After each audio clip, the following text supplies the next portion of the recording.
রে ভাই নবী কামলিওয়ালা রে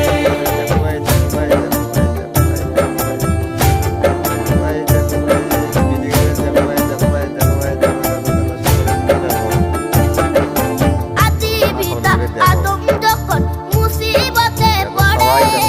মোদের নবীর উসিলাতে আল্লাহ কবুল করে আদি পিতা আদম যখন মুসিবতে পড়ে মোদের আজাদা মুজাদা জিবের দিয়ে ঠোঁট ঠেলে